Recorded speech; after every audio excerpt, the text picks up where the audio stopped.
Hi everyone, Amelia here, and I am doing my discussion for Doris Lessing's The Grass is Singing. I wanted to do another video discussion just because there were so many things that I wanted to touch on, and I find this easier, kind of more like a classroom setting, because I can talk about what I'm thinking, although it'd be nicer to actually have other people speaking back to me, but you know, we do what we can with the discussion boards. Anyway, getting into the book. The biggest impression that the book has made on me so far, the biggest theme that I see at play is the importance of appearances within the book. As far as with Mary, she goes through a series of appearances making an impression on her, and then her worrying about appearances herself. So there's her mother, who is always going on and on about her father's drinking and loudly proclaiming herself as a martyr for this to the people at the store and anyone who will listen. And even though Mary kind of gets the impression that she's just doing it to get the attention and that it's not sincere, but then she has the male friends, her male friends who give her an impression of normalcy, and she is a good companion to them, but the whole thing is she's avoiding sex. She's avoiding having any real masculine, any romantic connections. And then there's the big event that changes her life from the happy existence that she's found in the club and in the town to the trouble that it seems to follow her throughout the rest of her life. She's blissfully unaware of the appearances she's giving off before she overhears her friends talking about her and saying she needs to get married. Why is she dressed like that? She dresses like a little girl, but she's a grown woman. Why does she appear like that? And later on she says, people made me get married. That's how she rationalizes it to herself, because she's profoundly unhappy as a married woman. But the fact that the appearances she's giving off isn't normal makes her not happy and makes her realize that, okay, well, I need to appear normal to all these people. What do I have to do to look normal? And so she starts looking for a husband, and of course she has the failed attempt with the older man who has half-grown children. When he tries to kiss her, she runs out, and that's not normal. And between the two of them, there's no really reconciling, because she's blown the appearance of being a normal woman by cowering from affection in that way when he just proposed to her. And I don't really want to get into the implications of her sexuality yet, because I'm only 100 pages into the book, so I want to see how the story plays out before I discuss her sexuality. I will be discussing her sexuality probably next week, and I saw that Jen has a video that is about Mary's sexuality, but I haven't watched it yet. I don't want to touch on that now, though. I just want to look at the appearances. I think there is some symbolism to really be seen in how, when she is watching the movie and Dick first sees her, the screen illuminating her face gives off the impression of a beautiful woman who he in turn goes home and fantasizes about marrying for months, and then comes back and pursues, and is kind of crestfallen to see her face to face and see that, wow, she's really not that beautiful, really not that spectacular or anything to look at. He's kind of like, whoa, what happened? And he keeps looking at her from different angles, like, I guess I could kind of see how maybe, but I think there's symbolism in the fact of her watching the people on the screen, living the life of the people on the screen, there's a part where Lessing says that the people are lifted out of their bodies and into the lives of the people on the screen. And I think that's symbolic of what Mary is trying to do by getting married. She would have been perfectly happy living the rest of her life single in the city, going to the movies when she felt like it, having friends and whatever. But the fact that people viewed her as lacking in some way just killed that for her. So the symbolism is in the appearance she gives off by looking at what other people are doing versus her truth.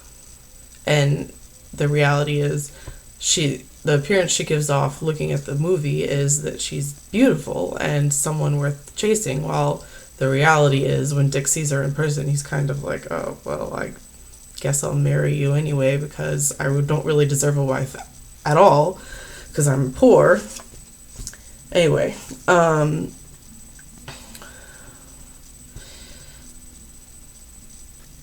and another way that Mary really concerns herself with appearances is how she interacts with the natives. It says that she really doesn't know anything about natives, that she wasn't allowed to talk to her mother's natives. She's never really had any interaction with natives. She's been friendly with the natives who served her food and whatnot at the club, but other than that, she has no background with the natives. But she's posturing and overcompensating with the cruelty with which she treats the boys who are employed in her household. And Dick, wonders what's wrong with her, because he knows how to get along with them. He's like, okay, they're human. They're, they need food just like anybody else. Samson can take a third of what is left out for us because he needs to eat and it's not a problem. But she knows one has to know the country thing. She knows that the expectation of society is you are to treat them harshly and as animals and not have anything else to do with them.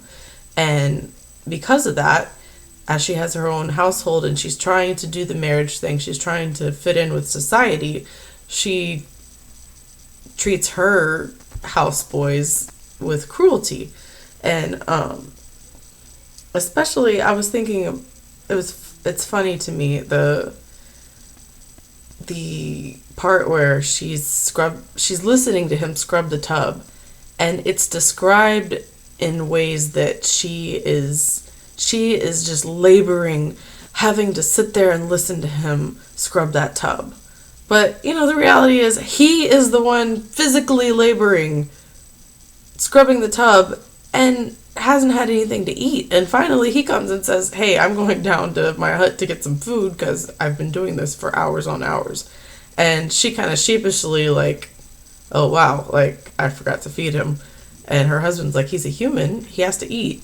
But it's just kind of like indicative of the overall racism of the book, which the natives, they treat the natives like they're not human.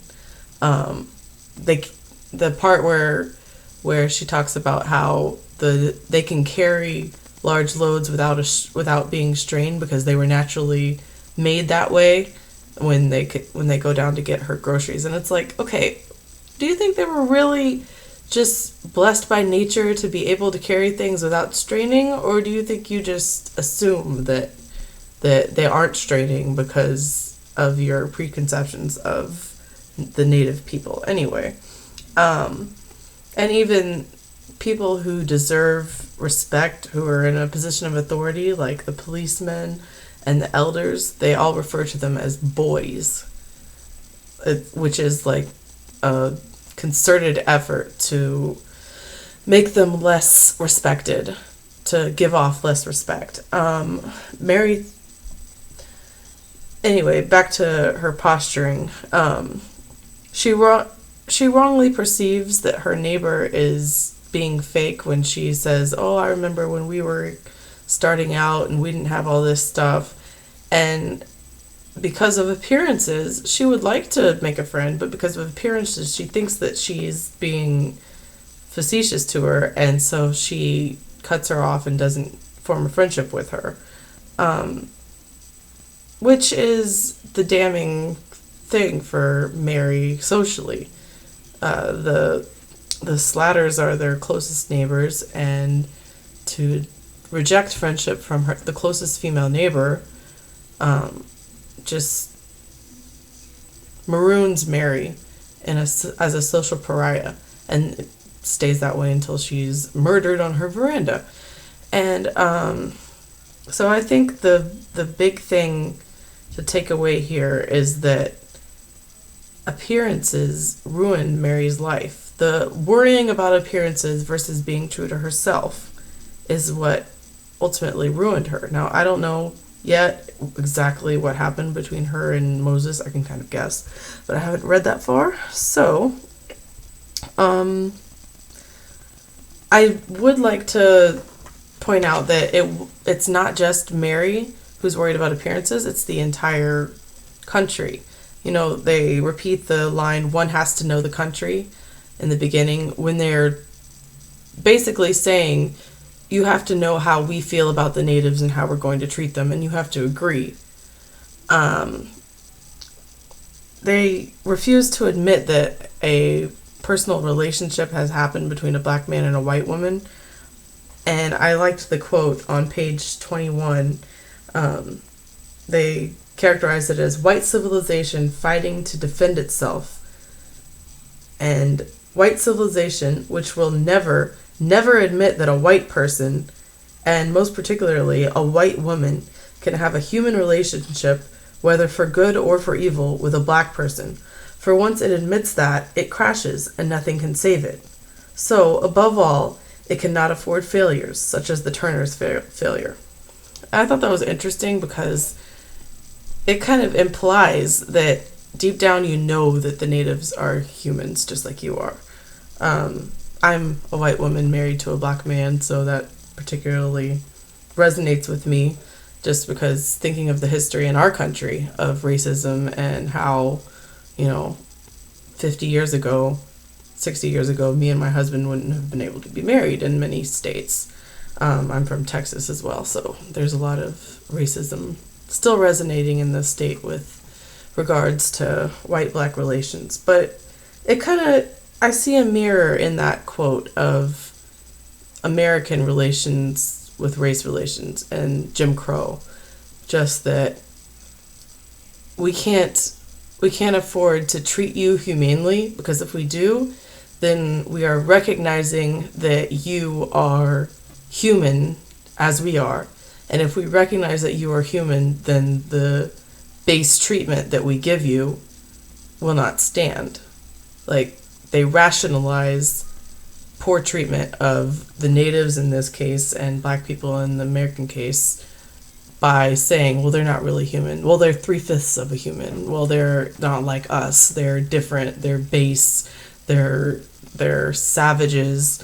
There's a part on page 109, 108, something like that. I just read it, but 104, where she talks about the native women and how they're suckling their babies and their breasts hanging down for everyone to see, and they're like little leeches, and then the babies are hanging on them like monkeys. So they're constantly trying to dehumanize these people, because if they dehumanize them, then it's okay to pay them only, a couple cents here or there for their work, or to demand that they scrub a bathtub for hours and hours because it's not clean enough to you. Once you recognize another's humanity, then it becomes harder to do that. And